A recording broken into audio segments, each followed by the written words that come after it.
ना अवन ना तवा ना तंदूर, बिना अवन बिना तवा और बिना तंदूर की होटल जैसे बड़े बड़े नान आप घर पे कैसे बना के तैयार कर सकते हैं और इसे किस तरीके से हेल्दी ट्विस्ट दे सकते हैं। आज आपके साथ छोटे छोटे टिप्स एंड ट्रिक्स हैं वो आपके साथ शेयर करूंगी, जिससे कि आप घर पे बिल्कुल होटल जैसे बड़े बड़े और बिल्कुल क्रिस्पी और करारे नान बना करके तैयार कर सकते हैं। तो चलिए फिर देख लेते हैं कि इसे मैंने कैसे बना के तैयार किया। इस नान को बनाने के लिए सबसे पहले हम डो लगा के तैयार कर लेंगे। तो डो लगाने के लिए आप चाहें तो सिर्फ और सिर्फ गेहूं के आटे का इस्तेमाल कर सकते हैं, लेकिन गेहूं के आटे से रिजल्ट मैदे वाली नहीं आती, मतलब रेस्टोरेंट या होटल वाली नहीं आती। तो आप चाहें तो आधा गेहूं का आटा और आधा मैदे का इस्तेमाल कर सकते हैं। मैंने यहाँ पे 2 कटोरी के करीब मैदा लिया है और इस मैदे में 1 कटोरी के करीब यहाँ मैंने गेहूं के आटे को ऐड कर दिया है। तो ये गेहूं का आटा है जिसे मैं ऐड कर रही हूँ और जितना मैंने गेहूं का आटा लिया उसका डबल हम यहाँ पे मैदे का इस्तेमाल करेंगे। तो गेहूं के आटे और मैदे दोनों को आप अच्छे से मिक्स कर लें। चाहे तो इसे 1 से 2 बार सीप भी कर सकते हैं, छान सकते हैं, इससे दोनों अच्छे से आपस में मिक्स हो जाएंगे। चलिए अब बाकी इंग्रेडिएंट्स को मिक्स करते हैं। तो इसी ड्राई इंग्रेडिएंट्स के अंदर हम ऐड कर देंगे 2 बड़े चम्मच के करीब मिल्क पाउडर। तो मैंने 2 चम्मच के करीब मिल्क पाउडर ऐड कर दिया है। साथ में यहाँ पे ऐड कर देंगे 1 बड़े चम्मच चीनी या फिर आप शुगर का पाउडर भी ऐड कर सकते हैं और स्वाद अनुसार नमक ऐड कर लें। अब इन सब चीज़ों को अच्छे से मिक्स कीजिए। साथ में यहाँ पे ऐड कर दीजिए बेकिंग पाउडर और बेकिंग सोडा।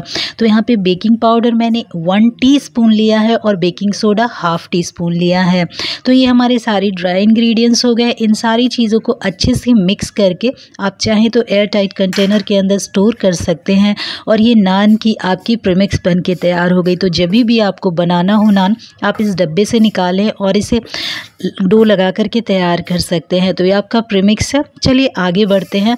अब हम ड्राई इंग्रेडिएंट्स के साथ वेट इंग्रेडिएंट्स को मिक्स करते हैं। तो इसमें ऐड कर देंगे दही। तो सबसे पहले इसमें 1 कटोरी के करीब दही ऐड कर देंगे। तो यहाँ 1 कटोरी दही से पहले तो आटे को अच्छे से मसल के मिला लें। फिर ज़रूरत लगे तो यहाँ पे आप गुनगुने दूध का इस्तेमाल कर सकते हैं या फिर रूम टेम्परेचर के पानी का इस्तेमाल कर सकते हैं इस डो को लगाने के लिए। ये डो ना हमें बहुत हार्ड लगाना है और ना ही बहुत लूज़ लगाना है, मतलब एक सेमी डो लगा करके हमें तैयार करना है नान के लिए। आप सेम डो से चाहें तो पिज़्ज़ा बेस बना के तैयार कर सकते हैं, जिससे कि आप जब भी चाहें तो पिज़्ज़ा बना करके घर में तैयार कर सकते हैं।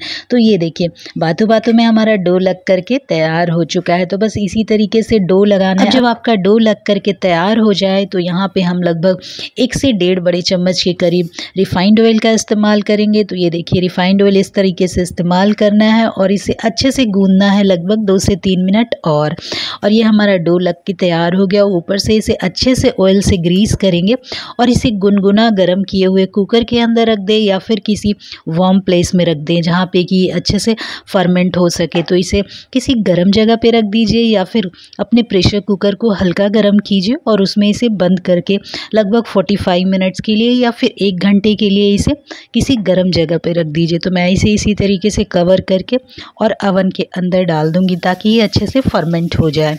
तो इस तरीके से आप नान का डो लगा करके लंबे समय तक स्टोर करके रख सकते हैं, मतलब 1 से 2 दिन तक इस नान के डो को रखें और आपका जब मन करे आप इससे बना करके तैयार कर सकते हैं। इस सेम डो से आप चाहें तो पिज़्ज़ा भी बना के तैयार कर सकते हैं। 40-45 मिनट्स हो चुके हैं और हमारे डो ने अच्छा खासा रेस्ट कर लिया है। अब ये देखिए हमारा डो जो है उसे एक बार अच्छे से मिला लें क्योंकि इसके अंदर जालियाँ आ जाती हैं। अब हम बिल्कुल रेस्टोरेंट जैसा बड़ा सा नान बना के तैयार कर रहे हैं, तो उतना बड़ा तवा तो हमारे पास होगा नहीं। तो ये इस तरीके से मैंने एल्युमिनियम डब्बे का ढक्कन ले लिया है जिसका साइज़ बड़ा है, बिल्कुल रेस्टोरेंट स्टाइल यहाँ पे नान बन के तैयार होगी। इसे रख दीजिए अपने कुकटॉप के ऊपर ताकि ये अच्छे से गर्म हो जाए। अब यहाँ क्या करेंगे कि हम छोटे छोटे बॉल्स बना लेंगे अपने इस डो से और उसकी मन चाहे साइज़ में आप नान बना के तैयार कर लीजिए। बिल्कुल जिस तरीके से रेस्टोरेंट होटल में बड़े साइज़ का नान बना के तैयार करते हैं ना, देखने में बहुत प्रोफेशनल लगता है, बिल्कुल उसी तरीके से लंबे लंबे और बड़े से नान बना के हमें तैयार करना है। अब आप चाहें तो यहाँ सेकंड प्रूफिंग के लिए इस तरीके से बॉल्स बना करके भी आप रख सकते हैं, उससे आपके नान जो हैं और ज़्यादा टेस्टी और ज़्यादा यमी बन के तैयार होते हैं। चलिए हम इसे सेम टाइम में बना के तैयार करते हैं। तो सबसे पहले नान को अच्छे से बेल लेना है हमें। इसे मन चाहे शेप में आप राउंड शेप में बना सकते हैं या बिल्कुल रेस्टोरेंट जैसे आप इसे लंबे लंबे शेप में भी बना करके तैयार कर सकते हैं। तो इसे झटपट से बेल लीजिए। बड़े साइज़ का, जितना भी बड़ा आप बनाना चाहें। आपने देखा होगा रेस्टोरेंट में जो नान होते हैं वो बहुत ही लंबे लंबे बने होते हैं और देखने में बहुत ही ज़्यादा अच्छे लगते हैं। बिल्कुल हम उसी तरीके से नान आज बना करके तैयार करेंगे। जैसे रेस्टोरेंट या ढाबे में हमें बड़े साइज़ का नान मिलते हैं ना, बिल्कुल उसी तरीके का नान आज हम घर पे बना के तैयार करेंगे और बिल्कुल क्रिस्पी बनाएंगे जैसे कि रेस्टोरेंट या ढाबे के नान होते हैं। तो इसे मन चाहे साइज़ का बनाइए और इसे थोड़ा सा लंबे आकार में बनाइए, क्योंकि आपने देखा होगा रेस्टोरेंट के जो नान होते हैं वो लंबे साइज़ के होते हैं। और ये देखिए इस तरीके से इतनी ही थिकनेस होनी चाहिए नान में, तो इस चीज़ का हमें ध्यान रखना है। अब हमें क्या करना है कि इसकी एक साइड पे हमें पानी लगा लेना है अच्छे से, ताकि इस पे ऊपर से हम कुछ इंग्रेडिएंट्स को लगा सके। तो यहाँ पे इस तरीके से पानी लगा लीजिए हाथों से। और पानी लगाने के बाद हम यहाँ पे क्या करेंगे कि हम बना के तैयार कर रहे हैं गार्लिक नान। तो यहाँ पे ये गार्लिक ले लिया है मैंने, जिसे बारीक बारीक चॉप कर लिया है। बिल्कुल इसी तरीके से बारीक चॉप कर लेना है।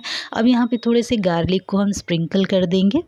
अब गार्लिक के साथ यहाँ पे बारीक चॉप किए हुए हरे धनिया को भी स्प्रिंकल करें, बिल्कुल उस तरीके से जैसे ढाबा या रेस्टोरेंट में होते हैं। साथ में हम थोड़े से कलौंजी, जिसे अनियन सीड्स भी बोलते हैं, इसे इस तरीके से स्प्रिंकल कर लेंगे और साथ में सफ़ेद तिल को भी हम स्प्रिंकल कर लेंगे। तो इन सारी चीज़ों को पानी लगा के स्प्रिंकल कर ले, ताकि ये सारी चीज़ें जो हैं अच्छे से चिपक जाए।